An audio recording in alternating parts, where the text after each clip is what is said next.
किया हमारे सहयोगी चारुल ने खास बातचीत की है मेरठ से बीजेपी प्रत्याशी अरुण गोविल से। जरा उनको भी सुन लेते हैं, उनका क्या कहना है। दूसरे चरण का चुनाव चल रहा है, हम मौजूद हैं मेरठ में और मेरठ से बीजेपी ने प्रत्याशी बनाया है अरुण गोविल जी को। अरुण जी, आज अगर हम मतदान की बात कर लें तो मतदाता बहुत ज्यादा उत्साहित नजर नहीं आ रहे हैं, लेकिन ये जरूर कह रहे हैं कि विकास के नाम पर वोट देंगे। आपकी प्रतिक्रिया? अगर वो ये कह रहे हैं कि विकास के नाम पर वोट देंगे तो वोट बहुत अच्छा परसेंटेज वोट का मिलेगा। अच्छा, कितनी उम्मीदें आपको लगती हैं, क्योंकि सपा और बसपा दोनों ही टफ फाइट देने की बात कर रहे हैं? देखो, बात तो कही जाती है टफ फाइट देने की, पर मैं अभी तक भी ये मान के चल रहा हूँ कि फाइट का शब्द मैं यूज़ नहीं करता। We are doing our 100% back, we are giving it 100%। तो उसके बाद रिजल्ट होगा जो भी होगा, और अच्छा होगा, रिजल्ट पॉजिटिव होगा हमारे यहाँ में। अच्छा, कोई जैसे आपने कहा कि फाइट नहीं मान रहे हैं, लग रहा है कि कोई कंपटीशन दे पाएंगे, क्योंकि सपा हो बसपा हो बहुत सारे मुद्दे उठा रहे हैं, बीजेपी की लाइन छोटी करने की कोशिशें जो की जा रही है। आपको लगता है विपक्ष के जो मुद्दे तो काम कर पाएंगे? लाइन छोटी आप नहीं कर सकते, आपको अपनी अगर दूसरे को कम करना है तो उससे अपनी बड़ी लाइन खींचनी पड़ती है। कि आप किसी की लाइन छोटी नहीं कर सकते ऐसे। अच्छा, आपने राम का किरदार निभाया है और राम मंदिर का मुद्दा ऐसा है जिसे लेकर प्रधानमंत्री लगातार मंच से बता रहे हैं कि बीजेपी है इसलिए राम मंदिर बन पाया है। तो क्या लगता है कितना बड़ा मुद्दा राम मंदिर का रहने वाला इस चुनाव में? वो तो है ही, बीजेपी थी तो ही राम मंदिर बना है, नहीं तो नहीं बनता। और मुद्दा मतलब it's a feel of a life time कि मंदिर हमें मिल गया, मंदिर हमारा बन गया, हमने उस पल को जिया। कितनी पीढ़ियाँ निकल गई जो मंदिर नहीं देख पाए वो लोग। हम बहुत सौभाग्यशाली हैं कि हमें मंदिर देखने को मिला, हमें रामलला की प्राण प्रतिष्ठा देखने को मिली, हमने उस पल को जिया है। तो ये बहुत बड़ी बात है और ये सही है कि अगर भारतीय जनता पार्टी नहीं होती, श्री नरेंद्र मोदी नहीं होते तो ये मंदिर नहीं बनता आसानी से। अच्छा, मेरठ की बात कर लें तो प्रधानमंत्री नरेंद्र मोदी भी जब पश्चिमी उत्तर प्रदेश के प्रचार की शुरुआत करते हैं तो मेरठ से करते हैं, आपके लिए प्रचार करते हैं। कैसा लगता है जब देश के प्रधानमंत्री प्रचार करने के लिए आते हैं और जनता की इतनी सारी उम्मीदें आपसे हैं, कैसे पूरा करेंगे? लगता है कि कुछ टफ टास्क होगा, चैलेंज होगा या बोझ, मतलब कुछ लगता है ऐसा? चैलेंज तो देखिए होता ही है, और प्रधानमंत्री अगर हमारे लिए आते हैं, प्रचार करते हैं तो बहुत अच्छा लगता है कि हाँ बहुत पॉजिटिव बात है।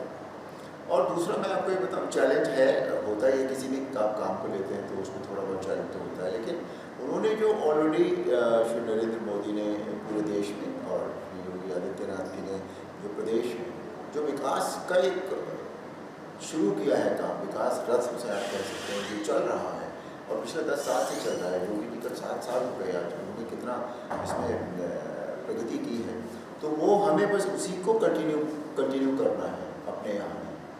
जब फिर वो सबके लिए समान रूप से होता है, वो चाहे दलित हो या किसी और जाति के लोग हों या और दूसरी बस्तियाँ हों, सबके लिए एक जैसा ही होता है। तो बस विकास का रथ चलता रहेगा तो सब। और मुद्दे होते क्या हैं? मुद्दे यही होते हैं कि किसी भी क्षेत्र में विकास जब रुक जाता है तो मुद्दे बनना शुरू हो जाते हैं। वो तो विकास न रुके, बिकॉज विकास इज अ प्रक्रिया है डेवलपमेंट की, उसकी कोई लिमिट नहीं होती। आप कितना भी विकास कर सकते हैं, कहीं तक भी आप जा सकते हैं। तो बस वो विकास चलता रहेगा जो उन्होंने शुरू किया है, तो ये वो यहाँ भी चलेगा, हम उसे यहाँ भी लेकर आएंगे। अच्छा, एक चीज़ और, आज जो सपा की कैंडिडेट हैं सुनीता वर्मा, उनके हस्बैंड और वो दोनों ही आरोप लगा रहे हैं कि बीजेपी वोटर्स को प्रलोभन दे रही है, चाय नाश्ता करा रही है। इस बारे में आप क्या कहेंगे, क्योंकि उन्होंने डीएलसी इस मामले में शिकायत भी दर्ज कराई है? नहीं, मुझे इस बात का इल्म नहीं है कोई भी, मैं इन सारी चीज़ों में बिल्कुल पढ़ा भी नहीं हूँ और मुझे अंदाजा भी नहीं है इस बात का। और दूसरा मैंने सिर्फ जनसंपर्क का जो काम था वो मैंने किया है, बाकी मुझे दूसरी चीज़ों का बिल्कुल भी पता नहीं है। अच्छा, लगता है कि राष्ट्रीय पार्टी होने के नाते, क्योंकि प्रधानमंत्री मुद्दे तो उठाते, लगता है कि ऐसी चीज़ें बीजेपी को करने की जरूरत पड़ेगी, क्योंकि 400 पार का लक्ष्य, मुझे लगता है कि चाय नाश्ता करा के कुछ ऐसा करने की जरूरत पड़ेगी बीजेपी को। नहीं, चाय नाश्ता करा कर नहीं होता। बीजेपी के पास इतनी सारी चीज़ें हैं बताने के लिए। आज करोड़ों की तादाद में हर काम हुआ है, महिलाओं के सम्मान की सुरक्षा हुई, वो करोड़ों की तादाद में हुई है।